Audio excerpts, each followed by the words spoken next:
Olá, pessoas amadas. Vamos para mais uma aula, dessa vez aula de geografia gravada. Hoje nós vamos abordar aí um pouquinho das questões de problemas presentes em nossas cidades, seja aqui na nossa região sudeste, como no vasto território brasileiro, tá? Vamos iniciar aí pela essa palavrinha que é a infraestrutura. Então, ou seja, toda vez que eu falo de infraestrutura urbana, eu estou me referindo a todos aqueles serviços e obras públicas que faz parte aí do nosso espaço urbano. Então aí no eu coloquei aqui de exemplo energia elétrica, o saneamento básico, rede de gás, esses serviços que são essenciais para uma qualidade de vida. Também vocês vão ver lá no livro de vocês, ao realizarem a leitura do texto, também a gente fala de iluminação, coleta, entre outros aspectos presentes. Então, boas vias de circulação são necessários para o nosso dia a dia, para facilitar a nossa vida em diferentes aspectos, seja no particular ou seja aí na área comercial e deslocamento também. Por meio dessas estruturas, ou seja, dessa infraestrutura urbana, haverá um bom funcionamento da cidade. Mas temos essa questão: esses serviços públicos, eles são acessíveis a todos? Já vimos um pouco disso quando abordamos lá sobre a desigualdade social, que nem todos têm as condições financeiras para ter acesso a alguns bens e a alguns serviços. Porém, por se tratar de serviço público, deveria ser acessível para todos, mas não é o que acontece.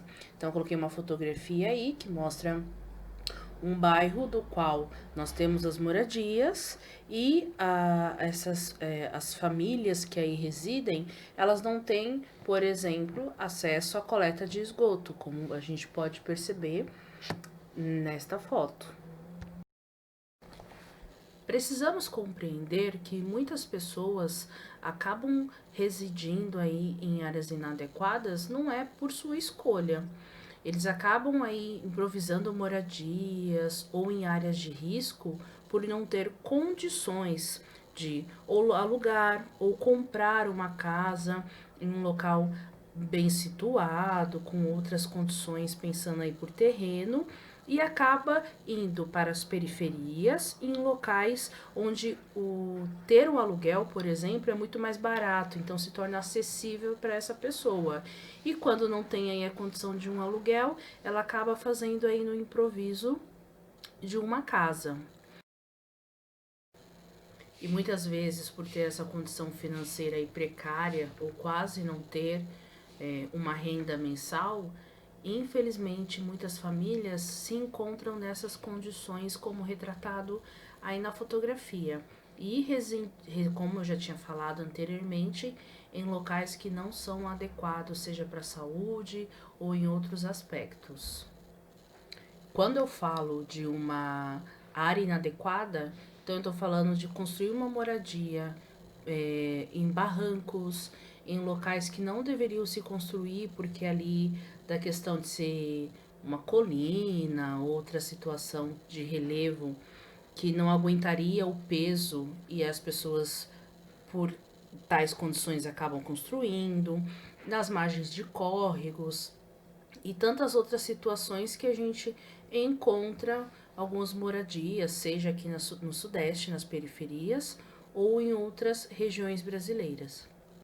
Acredito que alguns de vocês já viram algumas matérias, reportagens aí retratando dessa questão de deslizamentos.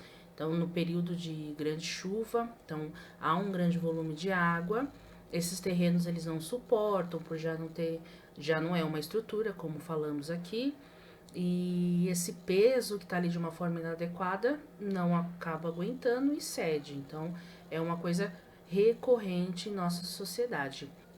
Coloquei um gráfico aí com base de pesquisas realizado pelo IBGE.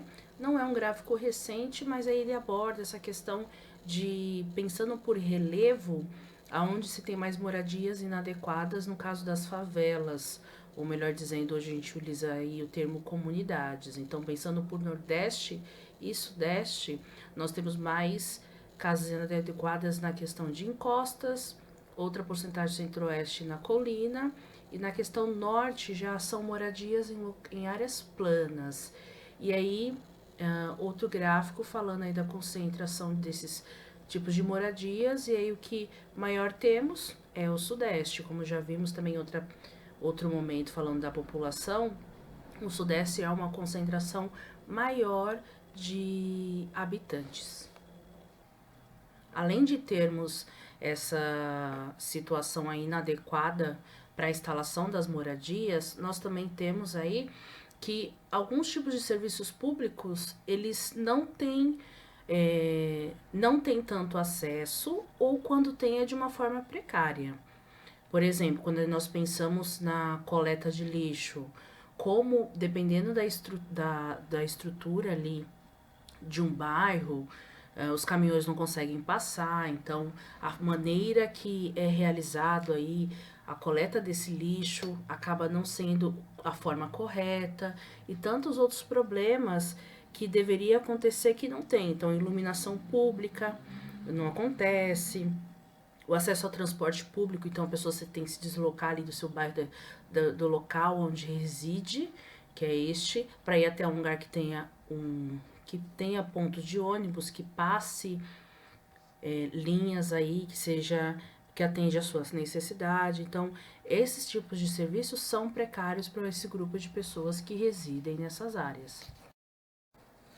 Outro problema que nós temos presente em nossa sociedade é a questão do transporte público. Então, de um lado, a gente tem falta de linhas, então uma pessoa, às vezes, para sair da sua residência para chegar no seu local de trabalho, ela tem que pegar 2 ônibus diferentes, que dá uma volta, talvez, que não seria necessário, né, nessa escassez de linhas. O preço elevado da passagem, que pesa no bolso para quem não tem um salário muito elevado e depende totalmente do transporte público, e o excesso de veículos, já que muitos, diante dessa problemática do transporte público, têm o seu particular, prefere, claro, ir no seu veículo. E aí esse excesso, mais pessoas no seu meio de transporte individual, um excesso de veículos na rua, e aí gera o trânsito. Nós estamos acostumados de ver horário de pico, que chamamos, né, que o retorno do pessoal para casa. Então, um percurso que talvez você gastaria 30 minutos, você acaba gastando o dobro ou muito mais. Então, os pais de vocês podem falar isso com certeza para aqueles que se deslocam aí, de uma distância um pouquinho maior.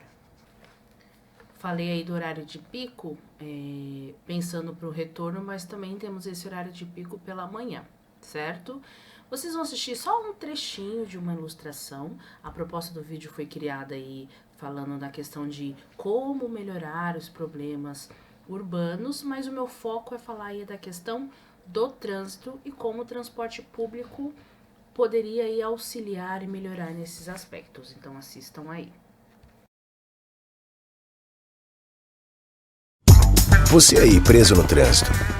Sim, você que está confinado dentro do seu carro, percorrendo quilômetros e quilômetros numa velocidade menor do que de uma tartaruga. Já pensou como a cidade fica maior a cada ano e tudo parece mais difícil? Pois é, a falta de um planejamento adequado faz com que a qualidade de vida despenque, quase desapareça. Será que tem conserto? Sim, tem. Para resolver é preciso planejar. Mas, como você deve estar se perguntando, vejamos alguns problemas. Mobilidade. As cidades estão paradas. Temos muitos carros que entopem as vias e congestionam o trânsito. Para resolver, as autoridades devem estimular o uso do transporte público de massa.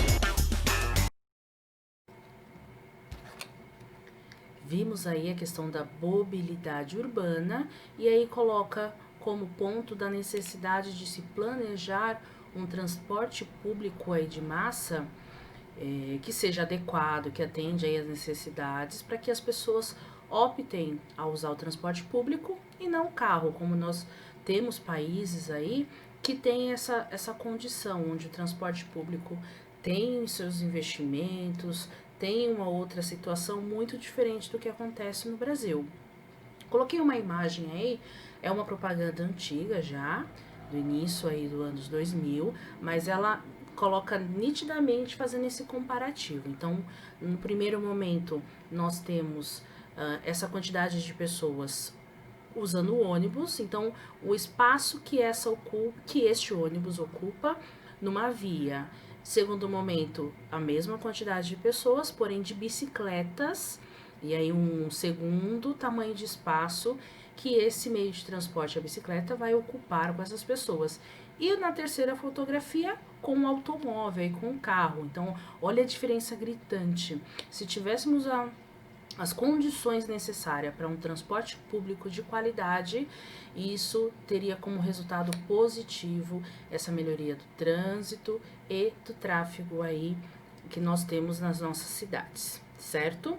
Hoje ficamos por aqui. Caso vocês tenham alguma dúvida sobre esses pontos, acredito que deve ter sido mais tranquilo para vocês, que vai pega de gancho que a gente já vem vendo anteriormente. Na semana que vem nós teremos aula de geografia, aula online, aula síncrona, tá? E aí vocês tiram as dúvidas necessárias.